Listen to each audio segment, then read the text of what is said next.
ഇതാണ് ഞങ്ങ പറഞ്ഞ ജ്വലിക്കുന്ന സമ്പദ്ഘടന. കഴിഞ്ഞ ദിവസം നിയമസഭയിൽ പൊട്ടത്താപ്പ് കണക്കുകൾ അവതരിപ്പിച്ച അന്തംഗോപാലൻ എഴുതി വായിച്ചത് സംസ്ഥാനത്ത് സൂര്യോദയ സമ്പദ്ഘടനയാണ് എന്നാണ്. അത് ഏതോ ആൺപിള്ളാർ വേറെ ഏതോ സംസ്ഥാനത്തെക്കുറിച്ച് അവരുടെ ബഡ്ജറ്റ് നയപ്രഖ്യാപനത്തിൽ അടിച്ചു വെച്ചത് അർത്ഥമറിയാതെ കോപ്പി പേസ്റ്റ് ചെയ്തപ്പോൾ സംഭവിച്ച മിസ്റ്റേക്കാണെന്ന് മലയാളികൾക്ക് അപ്പോൾ തന്നെ മനസ്സിലായിരുന്നു. ദിവസവും ഇമാതിരിയുള്ള തള്ളുകൾ കേട്ട് അവർക്കിപ്പോൾ ഇതൊന്നും കേട്ടാൽ യാതൊരു വികാരവും തോന്നില്ല. ഒരുമാതിരി പിണറായി വിജയന്റെ മുഖം പോലെ. സൂര്യോദയ സമ്പദ്ഘടനയുടെ ബഡ്ജറ്റ് അവതരണത്തിന് ശേഷമുണ്ടായ രണ്ട് ചെറിയ ഇമ്പാക്റ്റുകൾ മാത്രം ഇപ്പോൾ പറയാം. ഒന്ന്, വർഷങ്ങളായി നഷ്ടത്തിലോടുന്ന 18 പൊതുമേഖലാ സ്ഥാപനങ്ങൾ അടച്ചുപൂട്ടുന്നു. എങ്ങനെയുണ്ട്? ജ്വലിക്കുകയല്ലേ? ഇനി രണ്ടാമത്തെ ദാരുണ സംഭവം, കഴിഞ്ഞ 9 കൊല്ലമായി തൻ്റെ PF കാശ് കിട്ടുവാൻ കയറിയിറങ്ങി നടന്ന ശിവരാമേട്ടൻ ആത്മഹത്യ ചെയ്തു. ആദ്യം ജ്വലിക്കുന്ന സൂര്യോദയ സമ്പദ്ഘടനയുള്ള നാട്ടിൽ ഇന്ന് നടന്ന ആ ആത്മഹത്യയിൽ നിന്ന് തുടങ്ങാം. ജ്വലിപ്പിൻ്റെ തീവ്രത കുറയ്ക്കുന്ന ഇമാതിരി വാർത്തകൾ നമ്മളുടെ മാധ്യമ സിൻഡിക്കേറ്റുകൾ നൽകാറില്ല. നമ്മുടെ ശിവരാമേട്ടൻ മരിച്ചു, അല്ല ആത്മഹത്യ ചെയ്തു, അല്ല ശിവരാമേട്ടനെ കൊന്നു. ആളെ മനസ്സിലായില്ലേ?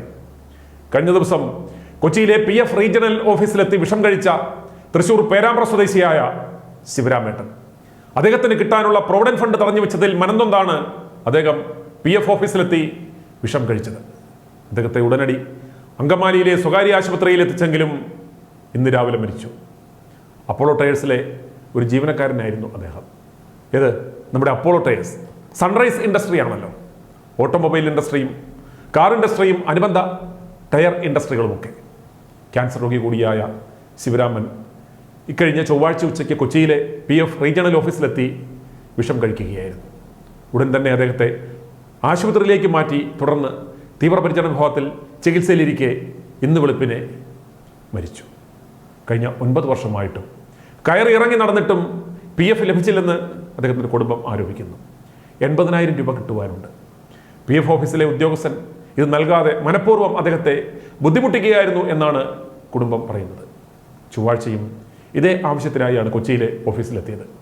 ഉദ്യോഗസ്ഥർ ആവശ്യപ്പെട്ട രേഖകളെല്ലാം പലതവണ നൽകിയിട്ടും PF ഇതുവരെ നൽകിയില്ല എന്നാണ് ശിവരാമൻ്റെ സഹോദരി ഭർത്താവ് CK സുകുമാരൻ i2i ന്യൂസിനോട് പറഞ്ഞത്. ഓർക്കുക, വെറും 80,000 രൂപയ്ക്ക് വേണ്ടിയാണ് 68-കാരനായ ആ പാവം മനുഷ്യൻ ആത്മഹത്യ ചെയ്തത്. തൻ്റെ ആയുഷ്കാലം കഷ്ടപ്പെട്ട പണം ഒടുവിൽ ക്യാൻസർ സർജറിക്ക് ഉപയോഗിക്കാമെന്ന് കരുതിയ ആ പണം ലഭിക്കാതെ വന്നപ്പോൾ ക്യാൻസർ ജീവനെടുക്കുന്നതിന് മുമ്പ് തന്നെ അദ്ദേഹം സ്വയം ഇല്ലാതെയായി. ഓർക്കുക, പറക്കാതെ കിടക്കുന്ന മുഖ്യൻ്റെ ഹെലികോപ്റ്ററിന് പ്രതിമാസം നൽകുന്നത് 1 കോടി രൂപയ്ക്കടുത്താണ്. ഇതാ വെറും 80,000 രൂപ, അതും ആയുഷ്കാലം കഷ്ടപ്പെട്ട പണത്തിൽ നിന്നും PF ആയി പിടിച്ച പണം നൽകാതെ 9 കൊല്ലമായിട്ട് നരകിച്ചാണ് ഒടുവിൽ ആ മനുഷ്യൻ മനസ്സുമെടുത്ത് ആത്മഹത്യ ചെയ്തത്. ഇത് ആത്മഹത്യയല്ല, ഇത് കൊലപാതകമാണ്.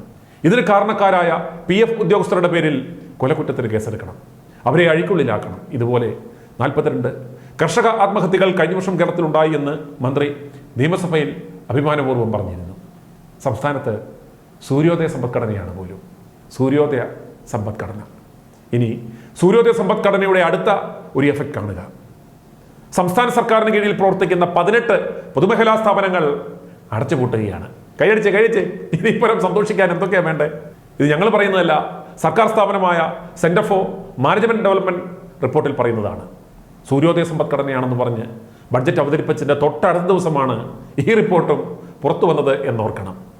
സംസ്ഥാനത്തെ ആകെയുള്ള 149 പൊതുമേഖലാ സ്ഥാപനങ്ങളിൽ 18 എണ്ണം പൂട്ടുന്നതോടെ പൊതുമേഖലാ സ്ഥാപനങ്ങളുടെ എണ്ണം 131 കുറയും. ലാഭത്തിൽ പ്രവർത്തിക്കുന്ന സ്ഥാപനങ്ങളുടെ എണ്ണം 58-ൽ നിന്ന് നേർപകുതിയിലേക്ക് കുറയും എന്നതാണ് വിവരം.